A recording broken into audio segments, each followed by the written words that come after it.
Tamaşavanên hêja em îrol Kurdistana Başûr, Herêma Kurdistana Başûr ya Iraqê ne. Wekî tê zanîn ev bername eşîra em li çar perçê Kurdistan armanca me got em saz bikin. Îro jî qismet bû em hatin Kurdistana Başûr.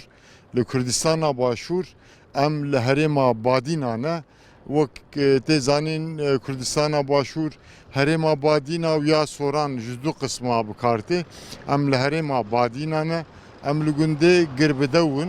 Li gundê Girbidew em mêvanê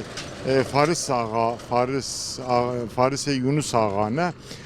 Serokê qebîla Reşgeriya ye. Ji Reşgeriya eşîra Reşgeriya serokê qebîla Ako ye. Niha Faris Axa li hêviya me ye. Em niha li derbasê gund in. Wekî hûn dibînin gundekî giregirê gundekî gewre ye gundê Girbidewê. Di hudûdê mentıqa Soran û Badînan de ye. Hema bi ser Soran ve ye. Em jî îro hatin gundê Girbidew. Me xwest bi qebîla Reşgeriya re em bi serokê wan Faris Axa re hevpeyvînê bikin. Faris Axa li hêviya me hûn hez dikin em zêde dirêj nekin em herin cem Faris Axa.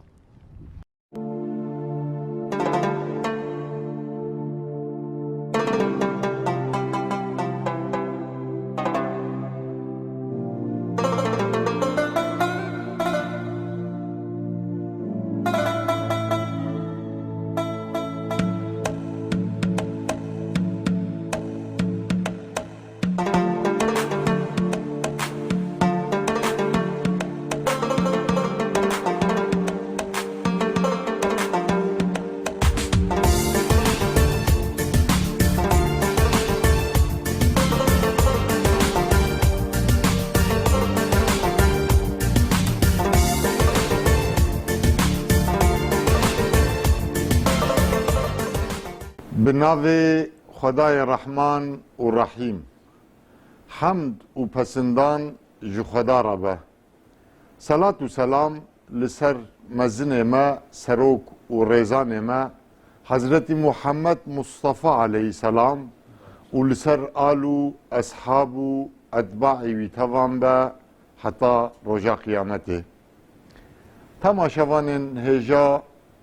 di bernamak nû ya eşîrên me li herêmek cuda li gundekî cuda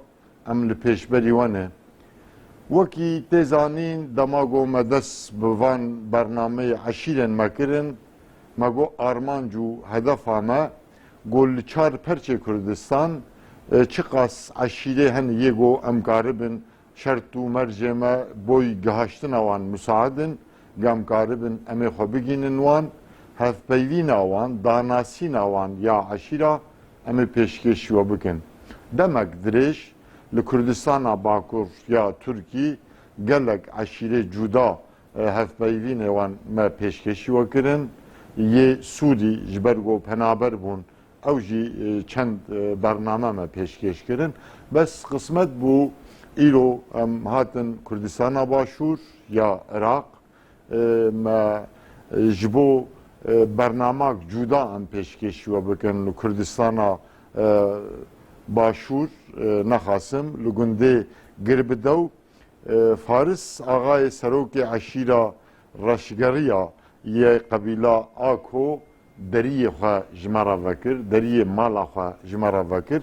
me kire mêvanê xwe, me neşkenan teklîfa me qebûl kir.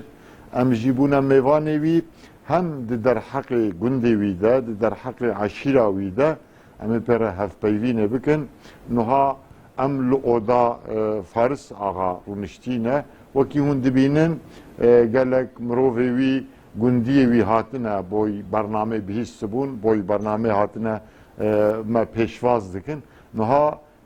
em li oda Faris Axa ne, di derheqê gundê wî, di derheqê eşîra wî de em ê pere hevpeyvînê bikin. Bes hûn hez dikin em ewil Faris Axa binasin, paşê înşallah hevpeyvîna xwe yî di derheqê gund û eşîra wî de em ê berdewam bikin. Kekê Faris Axa hûn bi xêr hatine bernama me serçavar hatine. Tu bi xêr bê serçawa, tu hevalê xwe zor zor bi xêr bê. Ji we razî be. ام زور خوشحال بون و دریه خوش مرا بکر یه گند خو یه دل خو جمرا بکر ام سپاسی خو لسرناوی نونر و خباتکار تلویزیونه و یه تماشاوان هم پیشکشی جناب واتکن تو بخیر بی سرچاوان اتو حوالت خو متان گوره کرد مال مالین گویا مال خودی به انشالله شخوا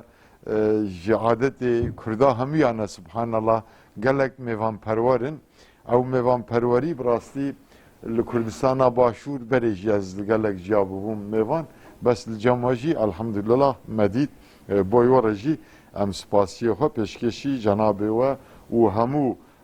عشیره رش گریا و یا قبیله آکو دکن که پاریس آقا از خوازم اول هون خبدن داناسی ناوه و پاشناوه و یه باوه و بافپیره و از خوازم تماشاوان و ناس بکن کرم بکن خیر بین سرچاوان من ناوم فارس یونس آغا رشگریه لگونده گربدوی دانشتیما موالید من 1965 از خريج كلية علوم سياسية جامعة بغداد بله و ام لمنطقة گورانتية ناوچه گورانتية دادنشين ام رشگري 5 برا مالين 5 برا بابين ام همو ليك منبع ليك جيوهاتنا لقبيلة آكوا تاريخ زورة بله يعني اوي ناصرية ومعلومة لك نما تقريبا دلين 400 سالة حفت باب من ملي رها التشارنوا yani Didoka ve ya Reşgeri ya hereme 400 sal لا بادينان badina بله چونکە گوندی ڕەشگەری لە بنارێت چیای قەندیلە bele ئەم لەوێ Spere çayxan بەێ bele ئەم لەوێوە هاتینە منتەقی بادینان bele ئەو لێرە ئەم 5 بەرە بابین بەرێ میرانی ئەم و بەنێنان گوندە ئەویش گوندێ مەویش تقریبان 1000 ماڵە بەرێ شاسواری مام عەبدۆ قادراغەوان ئەویش bele تیرەکن چۆپانینە قەمبەرینە لەگەڵ کەو خۆمزەی bele ئەم لە ناوچێ بەردەڕەشی ئەو ڕژگەریاتیە مە لێرە تقریبان 1661 ناوچێ گۆرانتیە گرتەوە bele Nuha günde ve girbidev mamosta bi akre ve giredaye yani ya بەرێ ئەم سەر بە ئاکرێەوە بین لە پشتی 2010 تقریبان قەزای بەردەڕەشی دروست کرا bele ئەم کەفتینە سەر قەزای بەردەڕەشی هەندە ناحیان دروست کرد لەگەڵ قەزای ناحیە دارەتوێ ئەوش هەڕەشگەرینە ئەم سەر بە ناحیە بەردەڕەش و قەزای ئاکرینە bele nabena ve qaza çıkas çen kilometre تقریبا 18 کیلومتر 2 kilometre بۆ ناحیەش 6 کیلومتر nabena ve hevler jine dure نا ئەم لێرە ناوەڕاستین بەری سەرهەڵدانی کوردان ئەم سەر بە مووسلوە بین bele قەزای ئاکری ئەم هەمووی سەر بە مووسلوە بین سەر dure محافظە Müslüman 5 کیلومترە ئەم هەولێر نێزیکترە و دهۆکژی بۆ مانێزی Musilci neziki بەێ نێزیکە bele هەمالڤێرە پێش دیوەخانێ بۆ مووسل بۆ سایتەری مووسل 5 کیلومترە bele ئەم نێزیکن المووسل bele Maşallah günde ve derbaza günde jime kake kameraman surette gün kişan hem habek nav jigeriyan gündeki gevreye گوندێ ما تقریبا ئەم هەردوو ڕەخا تقریبا 270 مالین لێرە بەسمە ماڵێکی زۆر دەری ماڵمان زۆر کۆشدا بەلێ خەڵک کەفتەنە بەردەڕەشی چیتە هەولێر چیتە مووسل یعنی خەڵک بەلاویتەوە ئەو ڕۆکە مەزدەر معیشەت لە چیلایبی خەڵک de ew şerê navbixweyî de yanî di serdema sedam de jî êdiş li gund bûn li gundê girbidew eger li gundê Kurdistan vala bû نانە ئەم ڤالانە yê we vala نانە ڤالانە naxweman نانەم شو ناخۆم belê بەێ belê debra gund biçî dibe kek hecî yanî mesela em hatin gelek ciyê şînmedî digel havî يعني معيشتي قندي معيشتي وخوي قند. زماني بري سر فلاحتيه بو سر حيواني بو خلق خوي قربدو ناوي قربدوي يعني قرد ام سر قردنا قرد بدو يعني دو تزاني دو يعني دو دو جماس شي dibe مش ما صديت هذا بي بله. دو قرد بدو قرده ودو زور ليبو ام خدان حيوان بالليله شو كالدشتي بري كتركتر دربكوي belê دشت ژیان لە دەشتێ زەحمەت بوو belê باران زۆر بوو belê گەل باران زۆریە احتیمالە جەماعەت نایاندی تبی بەس اختیارەکان دەگیرنەوە و پێرارەکەش کە باران زۆر بوو ئەو دڕکە زەردە لە کنەمە 3 مەتر بلند بوو زمانی بەری دەرمان نەبوو کە مکافحە بکەی و خەڵک نەدەشیا تەرەکتەریش نەبوو عاردەکان بێتە هاژوان جۆت و گابوو ڕەخەکی گوندی دەکرا زراعەت بۆ گەنم و جەی و بۆ نۆک و بیستانی ڕەخەکیش بۆ پەزی دەماوە ئەمە لێرە لە گربدەوی پیشەمان زۆری لەسەر حیوانداریە بوو تەرشداری زێدە بوو بەێ کە تەرەکتەر دەرکەفت طبعاً ئاسان بوو تو دەشەی نۆکە 4,000-5,000 دۆنەم عرض باشووی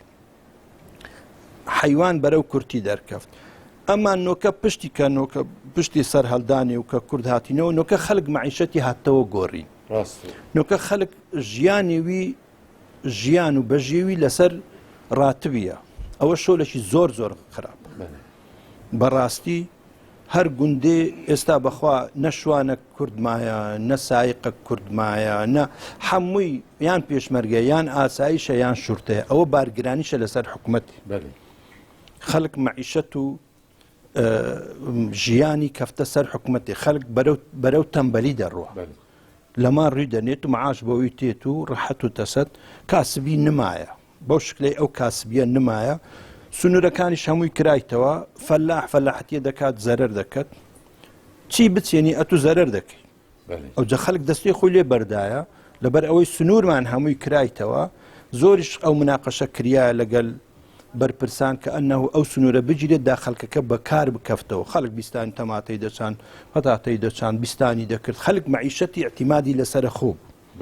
هەموو ساڵ ئەتو بچێنە و بە هەرزان بفرۆشە زەرەر ساڵک زەرەر 2 زەرەر 3 زەرەر چارە ناوی ناچێنی دەلی لێگەڕێ بلا لە تورکان بێت یانە خۆ لە ئیران بێت بەلاشە هەرزانە و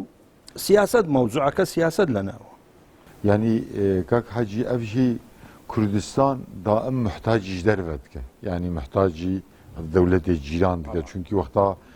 گیچاندنی یێ نوهاتن تونە بە محتاجی وان دەبە ڕۆژێک ئەv جیران دەریە خۆ بگرێ برشی بمینە حیفە مخابنیان هەر ملەتێک ئەمنێ تەمینێ خواردنێ خۆ لە ناو خۆ نەکەت ناگەتە چه ئامانجان لازمە ئەتوو ئەمنێ غیزایی تەمین کەی لە بۆ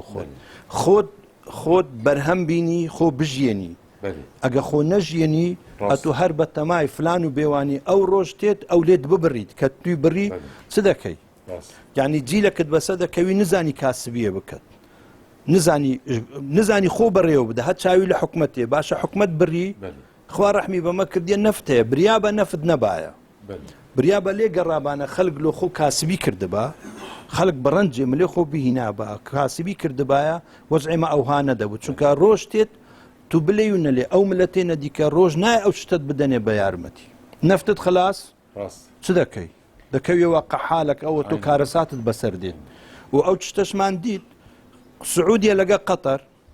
سعودیە هەموو خواردنی سپیاتیە ماست و ئینتاجێ ماستی لە قەتەر بڕی کێشە لە بۆیان دروست بوو ئەو شتە لە دنیا لەبەر چاوە ئەتو دەبی بڕۆنی حالێ خۆت ئەمان خوا عەفویان کرد سیاست مەدارێنەما هێشتا نەگەیشتن ئەو قەناعەتەی برێدە من ji seyda mamosta îmad ra got min got dewletê xwedî neft be hem keslanet tiştekî naçîne yani zirîat tune terşdarî tune cotkarî tune û hem jî şerrê hemû dünyayê li ser wê dewletê ye yani timaya neftê dikine yani car car ez dibêjim baş e nefta Tirkî tune bû şerrê dünyayê wê li ser wir jî ba yani ev tezbîta we jî de ye neft nahêle nû hatin çêbive nahêle zirîat çêbive terşdarî senayî nahêle xwe dibê neft heye dewlemend de wê bigêje min jî ev tezbît jî de ye kak hacî gundê girbidew we dîroka navê wê got yani navê Xweşkurdistî ne ez dibêjim firavînê hûnê dew bimedin înşallah çünkü o hediye de hûn înşallah kak hacî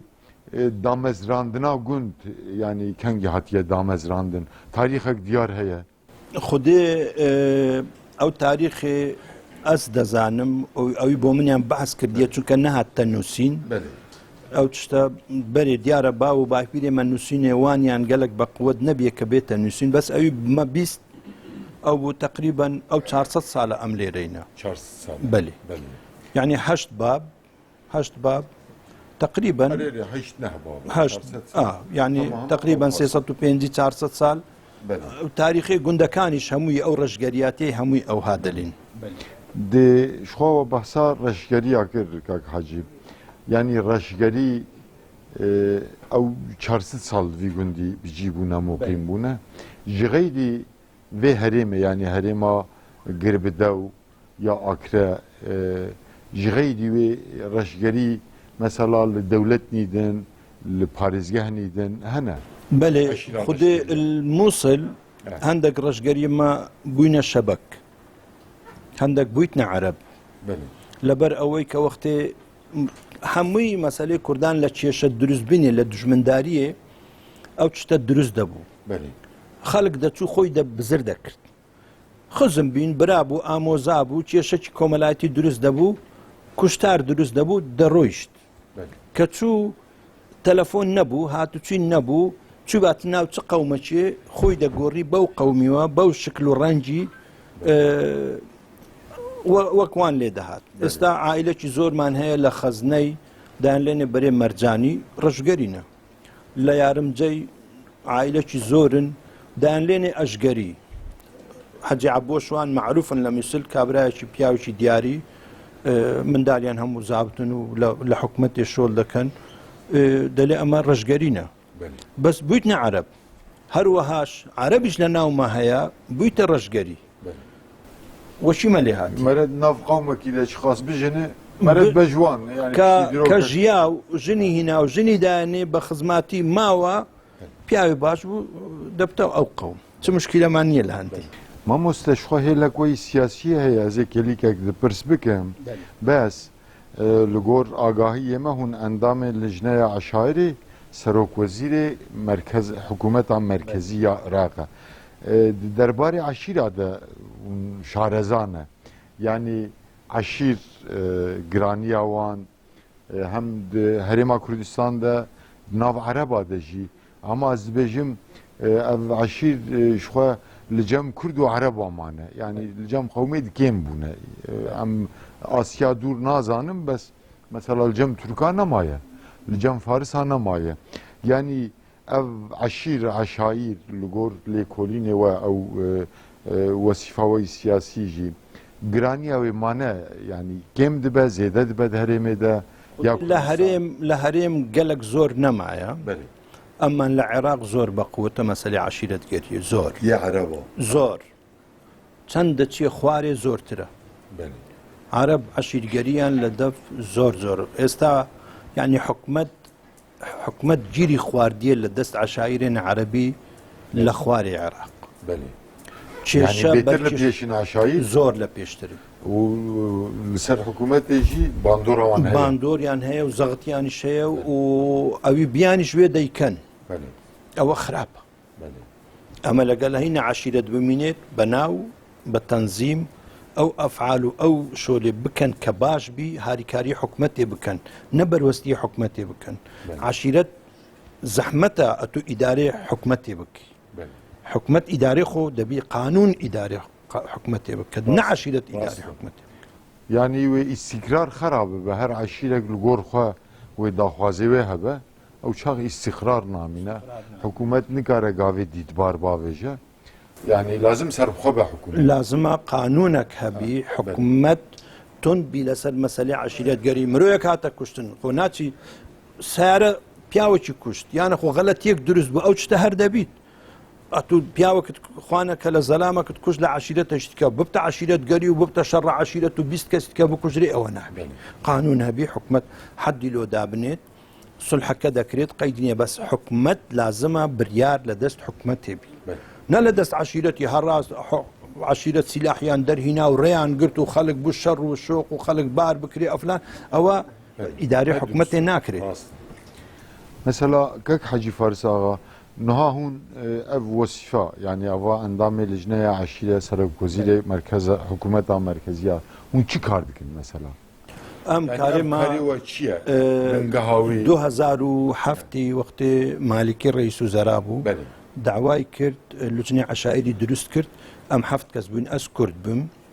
دوو سنە ناوی کورداون ئەس کورد بیم بەتەنێ و دوو سنەش بین و چاری شیعە بین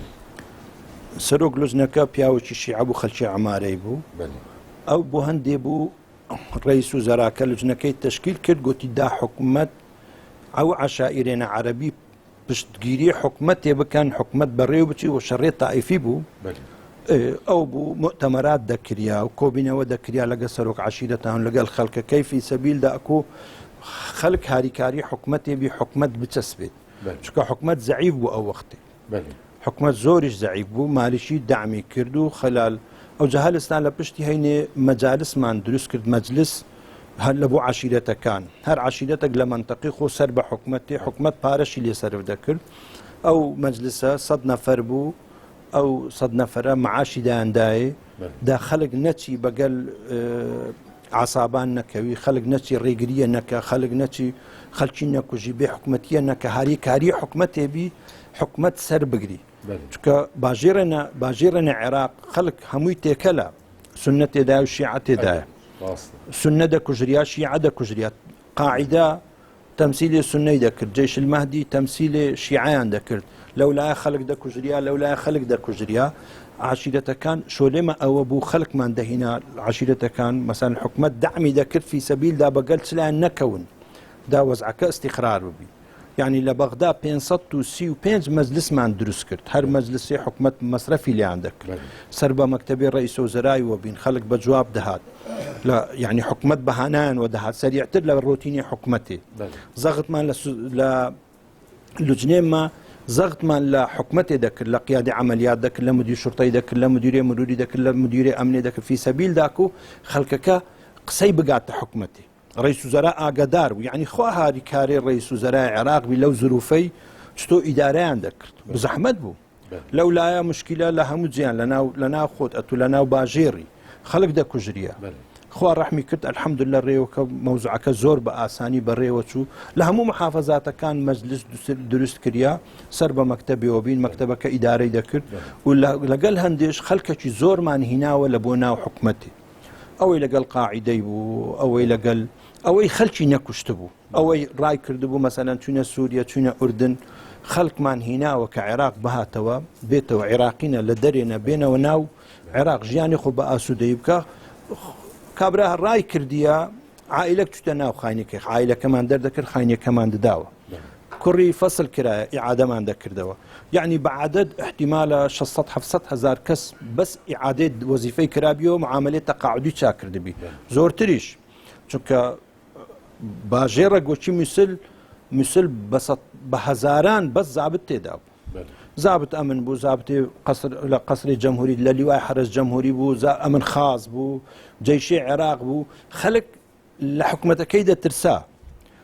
قەنەعەتمان لۆیان چا دەکرد کاکەوەرەوە ئەمانەتمان دایاندایە هینامانەوە ئەوجە لە 2007 لوجنەی مساڵحەی دروست کردیا لوجنەی مساڵحەی دروست کرا خەڵکمان دەهینا مەکتەبێ ئەوەی قەنەعەتی دەهات خەڵکەکی زۆر هاتەوە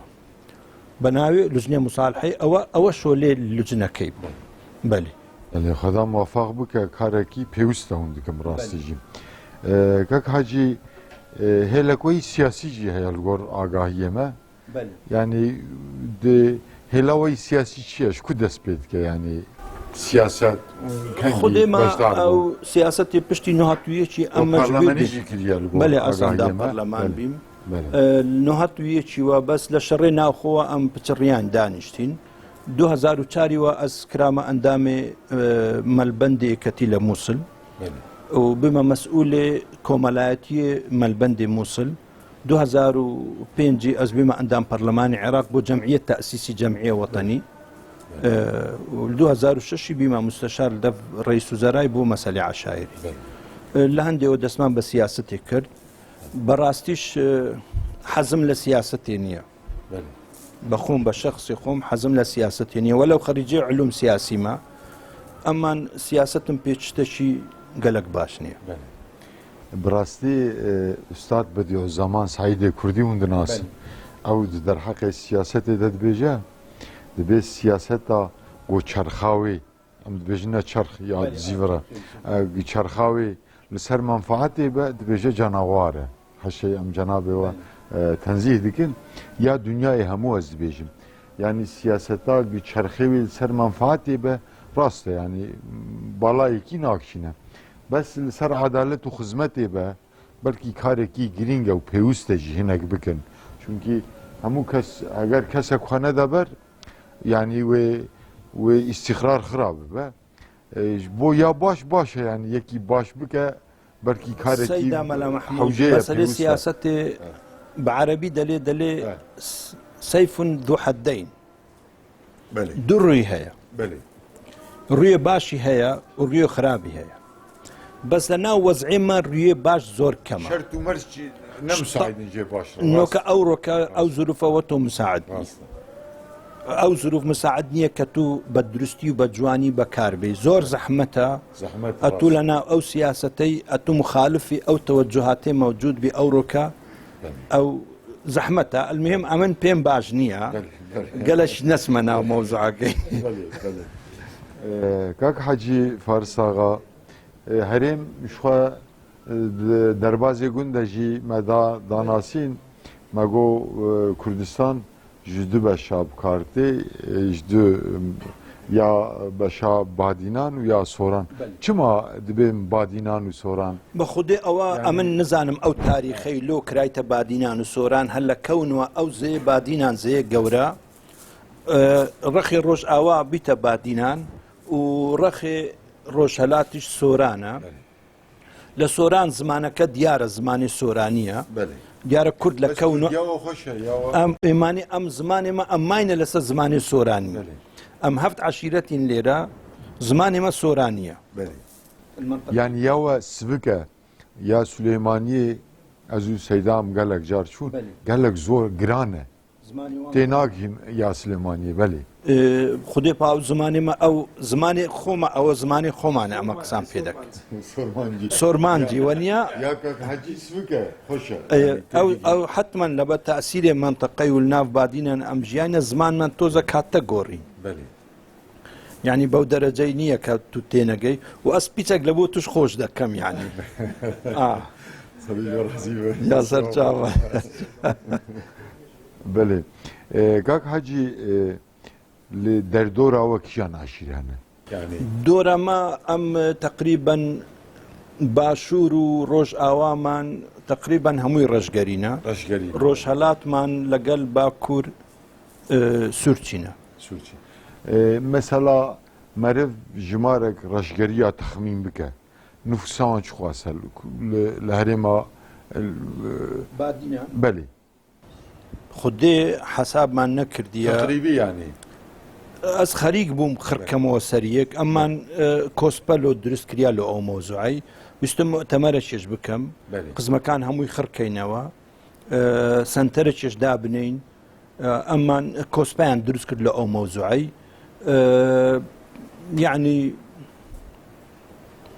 خدي نزانم بدأ ترسم از غلط بم Belê. يعني Belê. Çend günde ve hana بيستو جندين امر istudu. Yem merkeza raşgeriya kiyanet dedi. Her aşirek merkeza ve ya aşir الرجقري بنينانا benenane. بنينان Durejvir. اري والله دورة ليرة ريكش زور نخوش انا كنت تشينا Belê. بنينانا Hamu raşgeri jur belabune. Yani benenan. ام لا اساسي ولا دارتيو دانشتين بس لا دارتيو بلاوينوا بله. بس براي جورا شو بنينان دانش بله. يمزن Belê. Belê. Ju jberwe bu ya merkez. بلي طبعا نكو ام اول زار كهاتن هاتنا دارتيو اميناغي بله. لو ام بلاو بينوا طبعا بخوشي بلاو نبينوا بنا خوشي بلاو بينوا المهم الحمد لله او تشي شنا ما العنكا الحمد لله. بلاو بينوا تشينا بنينان هاتنا ايرا مثلا تشينا او غندينا ديكا دو غندان زنگنان كونباك غومزر همي برا خيلش Şu mene bu gota yani çend günde gevre navevan. بنينان Belê. تقريبا نوكا بنينان 1000 مالا زنگنان Qasî navçeyeke yani. بله بله 1000 مال 2000 پیشمرگه تدا بنینانا قوم زنگنان كونباك دارتوي وقندنا قورة چار قندي زور قورة براستي کاک حجی نوا عشیره دشخوا سیاست مداری هری پیش فون درکتنه بس بل سیاست مدارا yani Seyda, Mamosta, Şeyh, Dengbêj em dibêjin li herêma me ez nazanim hûn jî dibêjin Dengbêj hunermend derketine yê zîrek بە خودێ ئەوجا دەنگبێژمان ئاغێنەمە لە شاسواریان ئەوان شاسواری هەمووی مقام بێژ بین مقامیان بەێ ئاغێنەمە لە دارەتوێ ئەوانە زەلام کوش بین ئێمە ئەوە خزمەکان ئینشاءالله گۆمە زەرد ئاغێنەمەیە گۆمە زەردێ یاسین ئاغەوان بۆ سوعبەتێ و بۆ سواری و تفان نیشانی خۆشیە بۆ ڕاوێ یعنی ئەوە هەر کەسێک یعنی ئەوە خزمەکان ئەوهایە کودو دەناسین کە دانیشینیش ئەمە بە قسە هەر بڕۆی نێ کودو بە قسەیە کودو دەناسین دەزانین ئەوە یەکیانیە و یەکیانی نییە شێخ و سەیدا دەرنەکەتنە وەڵا سەیدامان مەلایە باشمان هێنا برایەکم دکتۆرای هینایە لە شەریعە ئیسلامی ئەو دکتۆرێک شەهید کرا مەلا ئەوی کەونە باشی مەلا وشیار مەلا یاسینێ خۆمان شەهید کرا مەلا لوقمان ئەوانە هەمووی پیاوێنە نازدار و صاحب علم و مەلا یعنی خەریجە شەریعەتی ئەوە کە ڕەشگەریەکان ناومان هەبیە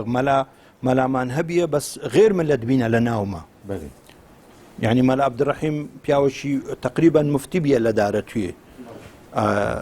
بەس باوجە ڕەشگەری نەبوو مەسەل مەلا حەسەنمان هەبوو لە ئەویش ڕژگەری بوو بەس هەندە ینی مەلامان زۆرە لە ناو و خوددان شەهادە و زابتمانی شەنە و ماشەڵڵا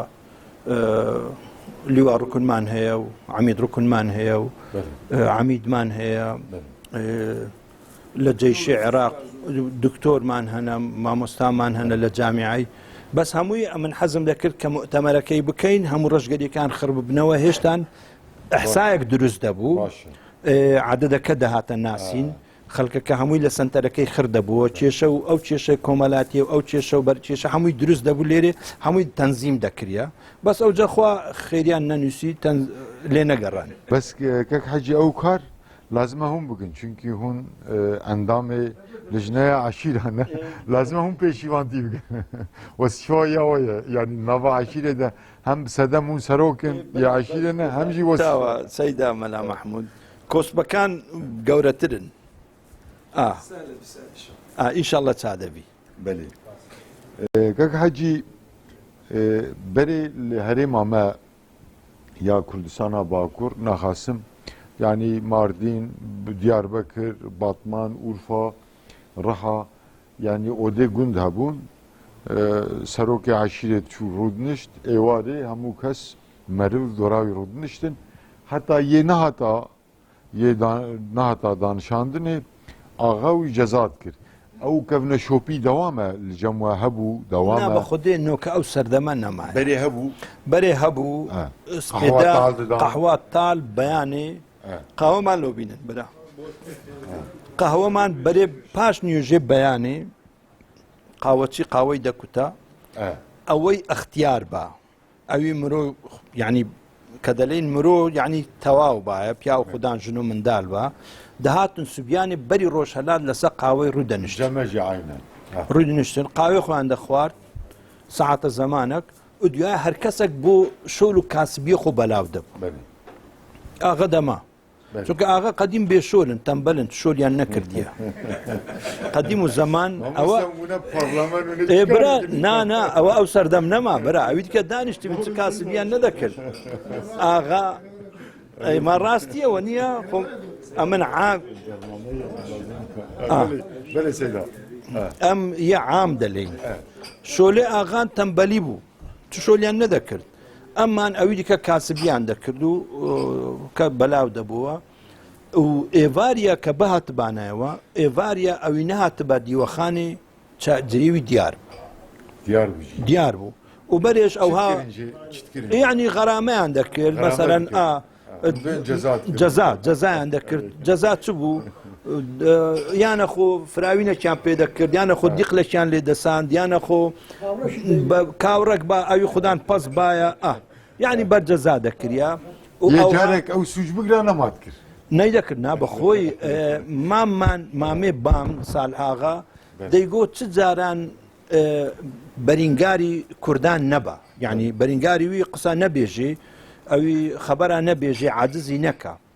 کورد بە جەزای عاجز دەبیت جەزای بکە دینارێک مەڕێک بەرخەک کاوڕێک مریشکەک دیقلەک کەلەبابەک شتێکی لێ بستێنە کورد بە جەزای نامینێ دەیگۆ ئەممان ئەگەر وەبی بەرینگاری ببیانە خۆ بقوتی لێی بدەی ئەو پێکەیف خۆش دەبیت کورد بە لێدانێ ڕازیە بەس بە جەزای ڕازی نییە دەیگۆ کەس چ جاران لێدانی نەکەن بەرجەزایکەن بە جەزای و بەرێ ئەوها سەرکۆت بهاتبە یۆخ ئەوە نەبوو دەبی قیافەوی کامل باە یعنی ئەس بە فکرم دێت سەرکۆتی مەمنوع بلە دیوەخانی ئەس جارێک سەری خۆم کۆت کرد خزمەکمانەیە حەجی سمایل گوتی کوڕەکەم هاتەوە گوتی باب وەڵڵا مام فارسم دیت پێخواس و سەرکۆت گوتی کوڕم خۆ قەبیحەتی نەکردیە تۆپانێم دەکرد بالا و لێرش پشت دیوەخانێ گوتی وەڵڵی مام فارسم دیت سەرکۆت و پێخواس گوتم برا خۆ تۆپانەمان دەکرد برەما کەس دەشێت بە زیکی کوردی تۆپانێ بکە ئەوە وەزعی ئەو جوین دیوانخانان نەمان ینی تایبەتی لە هەرێمامەژی کێم بووە گەلە کێم بووە لە هەرێما کوردستانە باش خودە ئێواریەمان ڕوویدەنین ڕاستی ئەوڕۆ ئەمن کەسیانم تەبلیغ نەکردیە ئەوە بە خۆ جەماعەت هاتن سوبیانێ ئەس چونکە دونیا بەغدا هاتمەوە هەمە هاتن ڕوونیشتن وەختی ڕوونیشتن گوتم نەچن جەماعەت دێن بەرنامەیە و دکتۆر عیماد دێت و مەلا مححمود دێت حەز دەکەم داکو گۆداری بکەن و بزانیش ئەگە قسەی غەڵەت هەیە کەسیان ئیزافە دەکەن من حەز دەکەم وەڵام زۆر مەمنون بوون خەرجوە ڕازی بە کەک حەجیشخوا وە باس کرد ینی ژە و عادەت کەونە شۆپیەم بەرێ گەلک کێم بوونە لە هەرێمێل جەمە کێم بوونە ئەس باوەرم ناو هەموو کوردات کێم بوونە ینی لە گوند گربدەوێ و گوندێ یێ ڕەشگەریە هەمویە و یێ هەرێمێ هەموو مانە ئەو عادەتێ بەرێ بە خودێ کەم بووە چونکە خەڵکەکە بەرەو مەدەنیەت زۆرتر دەچێت خەڵک بژێوی ژیانی گۆڕیە ژیانی هاتە گۆڕین ئەو عادات و تەقالیدێ بەرێ نەمایە کەم بێ سوک بێ سوک بێ ئەو ڕۆکەنۆکە لە هەموو ماڵان مەسەلەن گەنج و جاحێل بیتنە خوددان بڕیار بەرێ ئەو شتە نەبوو بەرێ ڕدین سپیەک پیاوەک ئەختیارێک قسەی کردبە ئەو قسە بوو مەلا خوددان قسە بوو ئاغا خوددان قسە بوو پیاوێکی ڕدین سپی قسە خوددان قسە بوو ئەو ڕۆکە لە سولحێش هەتا دەچینە ناو سولحێ ئەو شتە نما زۆر کەم بیە لە ناو کوردان کم مایە یعنی بەو دەرەجەی نییە وەختێ بەرێ حتا زمانێ بەرێ بۆ تەعزیە خەڵک دەچوو تەعزیان ئاغا و مەلا دوردین سپی دەچوین تەعزیان دەکرد نۆکە باب دەچی دەبی کوڕیش بچیت ئاغا دەچی گوند هەموو دەچیت عاداتمە و تەقالیدەکە هەتە گۆڕین ئەوە لە بە مەسەلەی عەولەمەی ئەوە فەردیەتی دروست کردیە ئەو فەردیەتە بە خۆی هەر کەس دەلێ ئەمن کەس قەبیل ناکە بەوی دیکە کاک حەجی لە بامە لە هەرێمامە فینجانە قەحوەی تو دوینە سووجە جەمە ژوەڕێ جەمە پەراتخە یێ دینە نانە قەحوەچی فنجانی ڕناکات ئەگەر تو دابنەی لازمە جەزای خۆ بدێ ئەو جالگەری باشە دەمەک لە کوردستانی هەموو ئەو عادەت بەردەوامە بەێ کاک حەجی مناسبەتەوە ینی علاقەوە و عشیرێ دەردۆرەوە خۆشە تەدی بەرێ دیرۆکێ بەرێ بەربەری هەبوون دژمنایی هەبوو ئەو ڕابوویە ئینشەڵا لە هەرێما باشووری ڕابوویە نانە نەما دژمنداری ئەلحەمدوللا بەڕاستی کەم بووە و ئەس دائیمەن گەلە جاریش گوتیتم و دەلێم جاحێل ئەو جاحێلێنە نۆکە ئەوێنە خوێندەواریان باشترە لە ئەختیارێنە پێشان نەرمترن ئەختیارێ بەرێ تحمل زەرەریان نەدەکرد خەڵک بەشەر دەچوو لەبەر چش لەبەر ئەوەی ماندی دەبوون هیلاکتر دەبوون ئێستا ڕەحەتن سوبیانان ئەتووەرە سعات هەفت هەشت لە گوندی گوند تالان بکرێت کەس ئەواگانیە ئەڵڵاهومە ئەختیارەکی وەشی من و قاسمی ئەوهانێ لە دەرێ بینەکو ئەوی دیکە کەس لە دەرێ نییە ئەوی دیکە هەمووی خەریکە ئەنتەرنێتە و برادری هەیە و علااقاتیان هەیە فێرە زمان بیە لەسەر ئەنتەرنێتی هەیە برادری هەیە دەلێ برادرم لە فلان دەولەتێ لە فلان دەولەتێ قسان لەگە دەکەن و مەرحەبایان لێک دەکەن خەڵک فکری واسعتر بیە لەبەر ئەوەی پێشان خەڵک کەماندی دەبوو شەڕیشی زۆرتر دەکرد ئێستا خەڵکەکە بەرەو دژمنداری و بەنەو خوێنداریە زۆرتر ناچیت کەک حەجی ڕەشگەری شوە قبیلێ بنگەهاوان ژمار 4-5 هەبوون مەسەلا ئەمبێژن نها ئەز لە کوردستانە باکوور ئەز هاتمە میوانی ئەس بێژم دە تەشبیهێدا خەتا نەبە پرسگرێکێک من و کەسایەتێک یەکی ڕەشگەریە چێ بوو ئەز ێ وەرم گازنێ خۆ بووە بکەم بەس ئەو بافکێ دن یان پێشکێشیوان کیە یە کاریزماتیک ئایلاوەیە جەنابێوەیە باوێوە بوو جەنابێوەیە یە دیە ئەو قەبیلێ دن مثلا کینە گوهداریاوان ڕێسپیا مەسەنە ئەوە سوورچیە کوڕێ شێخ سابری زاهد شێخە و ڕئیسێ سوورچایە مەسەلەن ئەوە زێبارینە زێباری دووسێ مەسەلەن بەرێ ئەحمەداغی زێباری نۆکە لە سلەیمانیەنە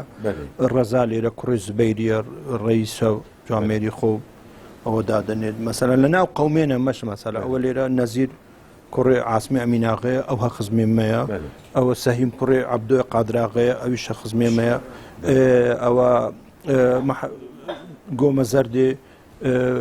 محەممەد ئەمین یاسیناغی عەزەدیناغا ئەویش هەموو یەک و دوو باش دەناسین مەسەلەن ناو جێژان بشار کوڕێ مشیراغی ئەوی دیکە هەیە خەڵکەکە مەسەلەن کە کێشەک خوانە کە دروست ببی دەزانین بەرێ ئەتوو چێ تەئسیر لە شێ دەکەت مەسەلەن تو هاتێکنە من گوت کێشەکەم هەیە لەگەڵ فلان عائیلە ئەس دەزانم چێ تەئسیری لێ دەکات مشکلەکە چارەسەر دەکرێت الحەمدولله خدا تفاقەوە زێدە بکەن ئینشاءالله شخوا دشون و شاهیادە گاوێ خۆم هەڕە داوێژین یعنی عەشیرە ڕەشگەریە بەێ کەک حەجی جل و بەرگێ کوردی نەسلێن و بەردەوام دکە یعنی جوان خۆرد بە خودێ کەم بیە بەس باشە یعنی حیفە مخابن جلوبەر یعنی هەم ئیسلامینە هەم ڕحەتن هەم فرەنە یعنی ئەس بێژم نەسلێن و هیم ببە حتا جلچێ ژنکە هێشتا ئیسلامی ترە لە جلچێ نەدیکە بەڕاستی جلکەشی جوانە جلکەشی ژنکەی کووردا گەلک مطابق ئیسلامەتیە بەێ یعنی الجەمە ئەو هوچێک هەبوو بەس نەوکە جلچێ ژنکایە نۆکە نەیە بەڕاستی ئیسلامی بوو مطابقی ئیسلامەتیە و شەرعی بوو ڕاست و کەونە شۆپیە وان جوها بوون یعنی کەونە شۆپیە کووردا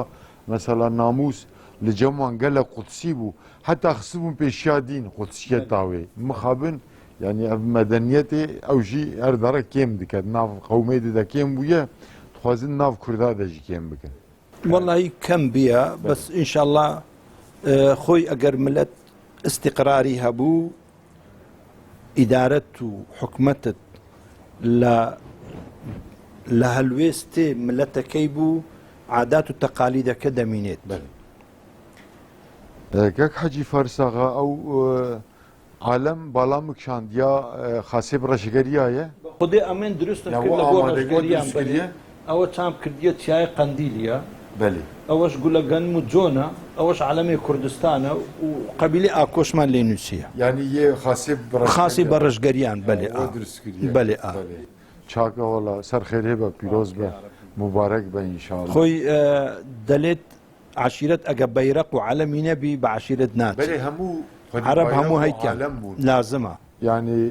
ما ئەبوو لە گوندەی تلعەدەس بە حەجی ساڵح ڕەمە هەف پەیوین کرد و دناسن حەجی ساڵح ئەبوو یعفەر کیکانیە ئێجا گەلێک زیرەک بوو دیرۆک ناس بوو بەحسا عەشیرات کرد بڕاستی مەجید پرتوگات خوندیە هەر عەشیرێک بەرێ عالەماوێ هەبوو یا وەژی باش کردیا بە عالەم نەخاسمی بۆی جوانە gelek baş e. Yani berazanı bina aşira waş kuya çiya alem waş. خودي از قالك لنا عربان هل استامو دانشتم عرب عشيري عربان بعلم نينا بيت بو تعزية علم السرسريوان علم يقول قال خوتينن بتعزيار جيد بن لقا خدا بان بوي همو كزانı be evkine hatine. Rasta. وعدد شي خرابيان ما انه كوقت دسنا التعزية تقيده كان في شكان داوي زور خنا اري والله سبحان الله يعني احتمال منو بيسيال بابا شاوب خدي شما يعني او تقين شما حما تقيده كان قاس كان حديث اسماعيل حديث اسماعيل تقيده كانوا او تقشي زور بحساب زور خاصة اگر بيت الشهيد كردن نانا هالشيخك بمري انا خو بياو شردين سبي بمري او جا او بيت تقي هردكا او دانش تجليل تقي دكت او دكت يعني براستي بازيد كم بهبراج بوي او زور شو شي خرابها زور نريته شي ناشرين يعني الجمع ما مستا خدي بابي كيسي بدوش كي حما بس قاضي فنيه قال لك غريبة لجمع دعوتها تقين كن دعوت با يعني ما مستا كك حجي فارس آغا دمامه هندك مايه ونحزكن تشكيك ونجي رشقري عربيجن ونجهري مرة جي وكيدرة پیامک وهبه 4-5 دقیقه تمام مایه والله امید دکم ان شاء الله هم رشگریاتی خومان آگادار بن لو قسەی هەمووش خڕ ببینەوە سەریەک خزمەکان چکۆس پان دروست نەکەن دابنیشین پێکەوە هەموو پێک وە شاو شکر بین لەگەل یەک دابنیشین و مؤتەمەرێکی باش بکەین ئەوەی هەندێکمان بزرە لێک دیار نینە هەموو خزمەکان خڕ ببنەوە ئەوەی لە ناو کوردستانە و ئەوەی لە دەرێ کوردستانەشدا هەمویان چونکە ئەگەر بکرێتە ئەعلام کە کریا ئەعلام و ڕاگەیاندن دەدینن حتمەن لۆ ساڵێکی دیکە لۆ ساڵی پاشتر هەمووی کۆ دەبنەوە و خڕ دەبنەوە چونکە ئەو بەحسێ جارێ بەحسمان کرد کە کۆبینەوەک بکەین و لەگەلێک دابنیشین زۆر کەس پەیوەندی کرد بەمەوە نەمان دەزانی ڕژگەرینە خەڵک هەبوو لە دێگەلەی تەلەفۆنی کرد خەڵک هەبوو لە کۆڕێ تەلەفۆنی کرد خەڵک هەبوو لە هەولێر تەلەفۆنی کرد کاکە ئەوە تەلەفۆنمانە ئەوە ڕقەممانە ژمارەمانە ئەگەر کۆبینەوە ئەمەش هەوین ئەممان ئێستا هەندێکمان بزرە ئەگەر خڕ ببینەوە لەگەلێک دابنیشین طبعا پیا و یەک دوو دەناستەوە عشیرەتی ژوەت و پیا و خزم و کەسێ خۆ بناسیت کە ناسیت ڕەحمت لۆی دەچی کە ناسیت ڕۆشتێ محتاجی دەبی ئەو محتاجت دەبیت سنگ و قورساییەکت دەبی لە ناو خەڵکەکەی پیا و پێکەوە جوانە عرب دەلێت ئەنا و ئەخویە على بن عەمی ئەنا و ابن عەمی على الغەریب دەلێ ئەمن و برام لەسەر ئامۆزام ئەمن و ئامۆزام لەسەر پیاوێ بێگانە و غەریب ئەتوو ئەگەر عەشیرەتێک تفاق بوو ملەتێک دەرەقەتی نایە ئەگەر گوندێک تفاق بوو عەشیرەتێک دەرەقەت نایێت ئەگەر مالێک تفاق بوو گوندێک دەرەقەتی نایێت نەشێتی ئەوجا ئومێد دەکەین هەمووی خڕبینەوە سەریەک و ئاگامان لێک هەبی و بەهانایی یەک وە بین و لە پشتی ئەوەش کە خڕبینەوە دانیشتین سنتەرەشی دروست بکەین لە ناو ئەو کێشەینە لە ناومانە کێشەکان سەهل بکرێت و پێک بین کە دروست نەبتەوە جارێکی دیکە حتمما کە تو تفاقبی قورسایت دەبی لە ناو حکومەتی قورسایت دەبی لە منتەقەی قورسایت دەبی لە ناو عەشائیران هەمووی ئەمن مدعیە ئەوەی نیمە ببینە جێ قانونێ نە ئەمن حەز دەکەم قانون ئەمە تەحدید بکەن باشە و ئومێدیش دەکەم هەموو عەشائیرێنە دیکە سەردانمان بکەن دا ئەمە سەردانیان دەکەین و خەڵکیش لە باکوور بێت و لە ڕۆژهەلات بێت و لە ڕۆژ ئاوا بێت و مەرحەبا و هاتوچوین ئەمە هەموو بینەوە هەمووی هەر کوردین هەموو هەر یەک ملەتین هەموو یەک دینین قوبلەشمان یەکە قورئانمانیش یەکە ئینشاءالله بەخۆشی و بەشایی و بەسەر بلندی یەک و دوو دەبینەوە ئینشاءالله کەک حەجی زۆر ئەم سپاس دکەم بۆی وە دەریێخوا یە گوندێخوا یە دلێخوا و بۆی ژمارە کرد خدا جۆ رازی بە بڕاستی ئەس باوەرم تەماشەوانژی ژە سەحبەتەوە تێر نەبوو بس دما گوشبو برنامه ما هاتو و قطاندن بداوی بو اگر دستور هبه می برنامه بداوی بکن ام دیسا جاره کدن سپاسی خو پیروزبایی خو پیشکشی همو رشگریا قبیله آکو نخواستن شخصی همی آنده ام پیشکشی جناب ودکن خدا جو راضی به بله تماشاوانن هجا ایرو ام لکردستان باشور لحرم آبهدینا ام لگنده قرب دوی بون به فارس آقای سروک عشیره رشگریا یه قبیله آکور در حق قبیلاوی ده در حق حرم ده در حق اندامتیاوی یا لجنه عشایره یا سروک وزیره حکومت مرکزیه عراقی دوی واری ده براستی ما آگاهدار کرد صحبت خوش بو گش بو جوات گش هیا براستی بس بصدم گو دمام داوی بو همه برنامه خوب قدینن حتی هم گیشتنا برنامه کی ده تنگی و تعالیه نبینن هر شاد و بختوار بن السلام علیکم و رحمت الله و برکاته